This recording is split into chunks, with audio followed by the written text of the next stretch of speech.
Nanindigan naman si House Speaker Faustino Boyedi III na maayos na budget lang ang kanilang ipapasa ngayong Kongreso. Samantala, hindi maaantala ang trabaho ng Kamara sa gitna ng paglilitis at budget hearings. Nasa linya ng telepono si Earl Tobias para sa detalye. Yes, Earl. Yes, again, isang abalang tanghali sa'yo.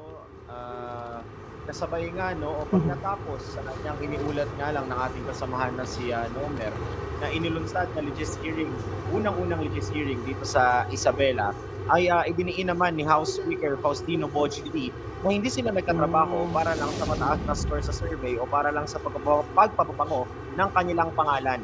Yan ang direkta niyang sagot ng matanong tungkol sa nakitang magandang trust at confidence rating ng Kamara galing sa ilang mga kamakilang survey. Ay, trabaho lang kami, with or without the sort. Nakita nyo nung kami sa Kongreso, tahimik po kami na nagtatrabaho po kami, ginagawa po namin yung aming mga responsibilidad.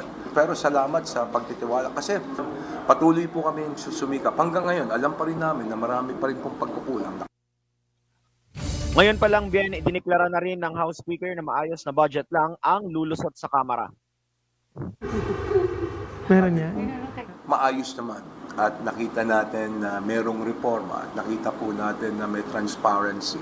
Lalo pa natin bibigyan ng security measures to make sure na yung ating ipapasang 2027 budget ay talagang maayos. Sa listahan naman ng mga prioridad na panukala, si Speaker D nakikitang magiging abala ang diskusyon pagdating sa pinamamadali ng Pangulo ng pagtatanggal sa sinisingil na systems loss sa mga consumer ng kuryente.